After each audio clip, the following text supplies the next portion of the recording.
Oh, no. Oh, no. Sorry, I made weird noises into your microphone. But you were just like talking about how great they are, so hopefully it'll just be what you need to hear. Yeah. Hey.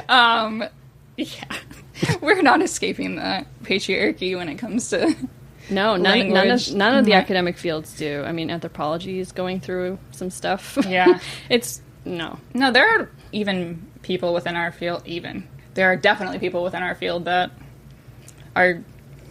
have the same ideas about language. They maybe hide them. Mm-hmm. Some of them don't. Mm-hmm. Or they have other sexist ideas that don't really translate to language. Yeah. Like, they're okay on the language side, but then other things. Sure. Yeah.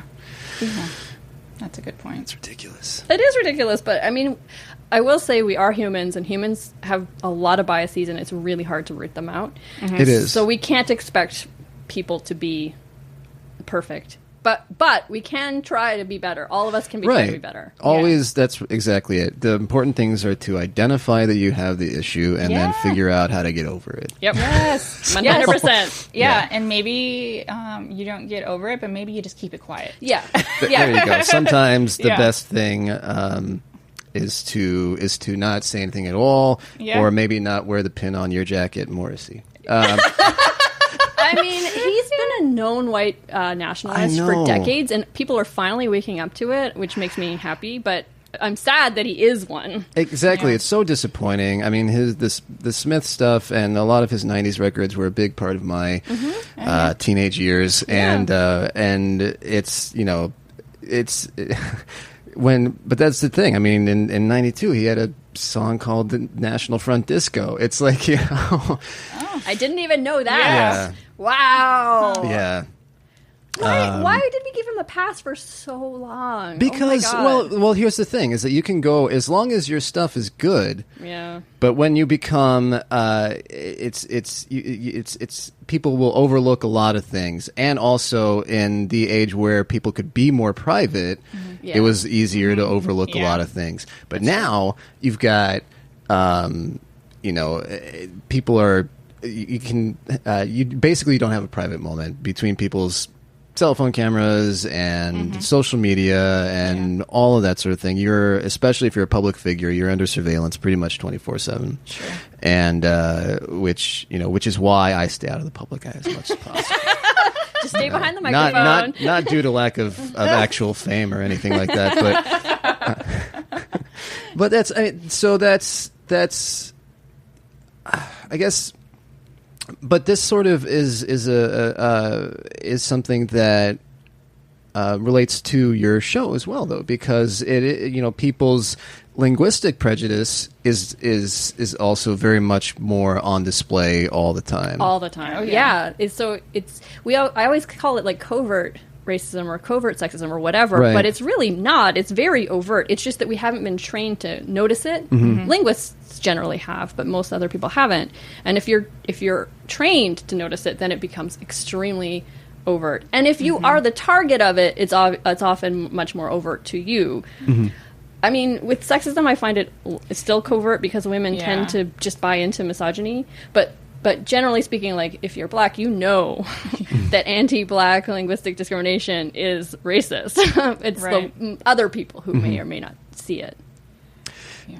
Now, so how does one go about becoming a linguist? And then once you are a linguist, what are you able to do with that in the larger scheme of things, other than have a good podcast? I was going to say, literally only have a podcast. That's the only thing you can do with it. There's many things you can do with linguistics.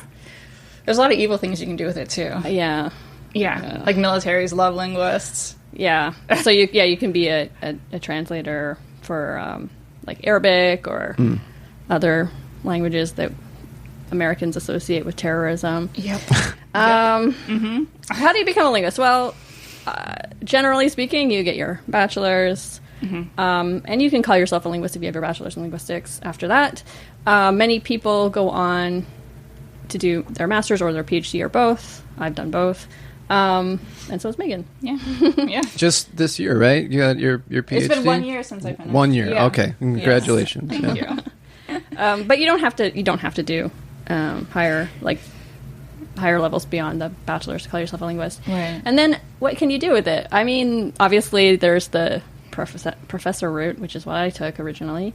And it depends on what field of linguistics you do. So I did developmental psycholinguistics, which is looking at how babies learn language. So I'm working in psych right now, and I mean, you could go into educational linguistics. I mean, those are both very kind of relate. They're kind of holding hands a little bit. Work in schools when it comes to language policy. You can go further and be work in politics too, if that's something that you're interested in when it comes to language policy, because it's so important. You can work for indigenous peoples, helping them document their language and creating language policies for them. Yeah. Copy editing, editors, lots of editors. Yeah, lots of editors. Marketing. Tons of marketing. Marketing is a big one. Especially if you do any sort of qualitative research, you can go into user experience stuff. Unfortunately for me, I did not do any qualitative, so I don't know. Another big one is there was just a Guardian article about how they're exploited, but Google uses a lot of linguists, artificial intelligence. Okay. Computational linguistics is a big thing, and everyone. So I just finished my program, my doctoral program, and it was just kind of told to us over and over again, you better learn some computational skills, because that's where it's at. If anything you do, you need to learn how to do that a bit. But you can focus on it exclusively, and they're doing amazing things with big data. It could also be used for evil, as all things could. Yeah. As soon as there's machine learning involved, I'm I get get worried. Yeah. It does get kind of scary. It's very scary. It's amazing what you can do, but it's also scary what you can do. So, but yeah, those are really disparate fields, I think, that you can be in. There are people still be a linguist. Yeah, they're translators too, and interpreters. Yeah, I don't know. It's there's a lot more than you think. Speech language pathologist. Yeah, it's pretty crazy. I mean, I guess it's like anything else. So did you actually have to choose a second language to No. So in my actually both my master's and my PhD program, I was supposed to have a second language that I could at least read in. So in my master's, I tested for French and passed. My French is not that good, although I guess it was better then. Yeah. And then at UBC, I think there were supposed to be 2 languages, so maybe I used French again. I can't remember, but I also, because I was a field linguist, I worked on Squamish or Squamish. I could use that as my other language. But I mean, my speaking ability is terrible now, but it was never that great. If they'd really wanted me to prove that I could really use Squamish. Yeah, and I went into linguistics specifically because of how upset I was that I didn't have a second language. Okay. Because of political. Well, and that's something that you've talked about as well. I think it was actually in that episode of talking about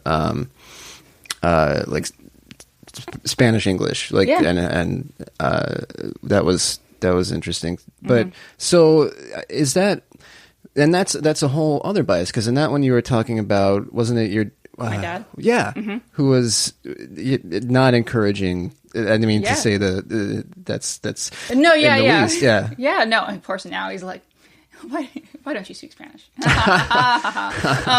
No, but it's when I was growing up, there was kind of a protective parent thing where it's he was beat in school for speaking Spanish, and all this discrimination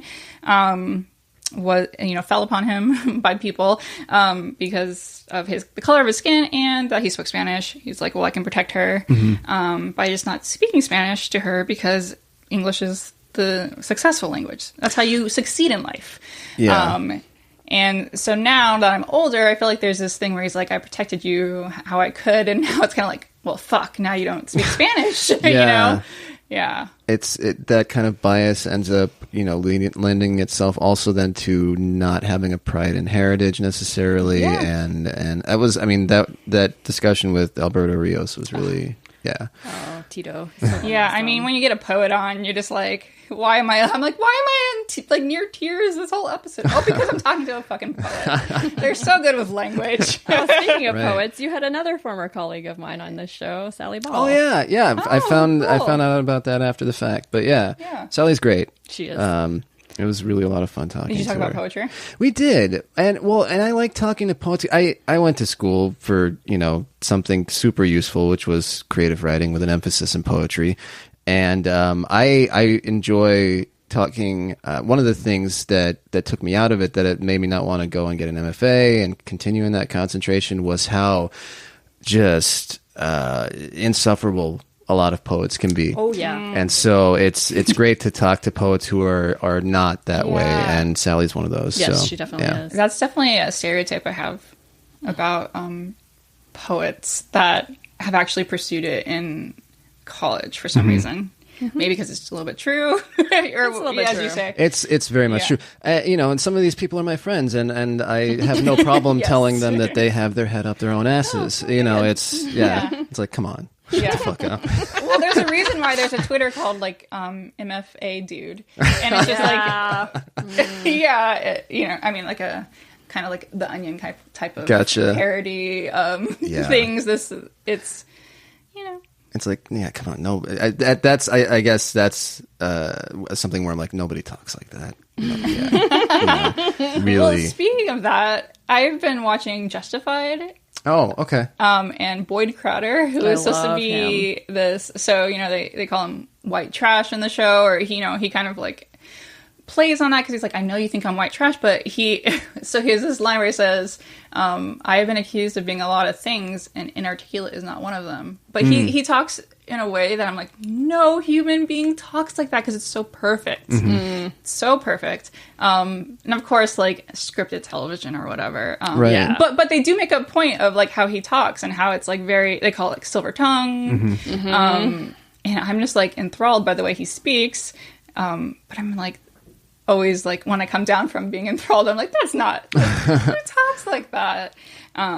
Well, someone does. Someone does, but like, of course, all the ums and likes are missing. Like all these filler things that are so real that people just want to hate on. Like, yeah, but that doesn't exist in scripted television. Yeah, exactly. Anyway. It doesn't. Well, and it's something too, though, and I don't know how it is for you with editing these things, right? But I don't notice how often I or have these little vocal tics until I'm editing myself, and I'm like, I hate my own voice now. Yeah, I know.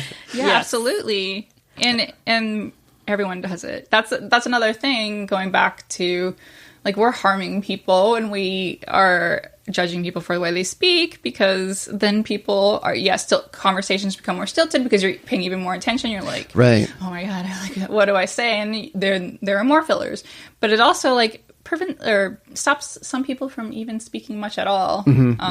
And that happens. Yeah, it can be paralyzing, and especially when it's all this negativity of people nitpicking how you're talking. Yeah. Well, think about how scripted television is. So I'm like talking about Boyd Crowder and how perfect it is. But think about how some women are written, and these fillers are added to make them look quote unquote dumb. Oh, yeah. You know what that reminds me of? Some journalist interviewed a woman about something political. A teenager about something political, and he transcribed her interview word for word, leaving in all the ums and likes and everything that he would never do that to a man or someone with more power. Yeah, that's ridiculous. And then journalists were saying that you don't do that to anyone. No, you do remove the ums. Yeah, because it's just hard to read. Yeah. So when I'm making the transcripts, which I haven't done in a while, and I got to get back into that, I take out most of the likes and ums and things, because I do think it's really hard to read. It's I actually did this, so I will now I'm conscious of my ums. See, that's what happens. It's as soon as you identify something, you can't help but notice it every single time. Oh, yeah. But for the second anniversary of the show, my business partner and I put together a couple of excerpts from each of we put together excerpts from each of the shows up to that point. And transcribing those, it's been a while since I looked at it, but I don't recall whether or not I left them in. I think for the most part I took them out, because it does, while it's fluid in the moment when you're listening to somebody, going through and reading it, it's an entirely different story, and you never really that actually, I think, shows some prejudice in literature as well.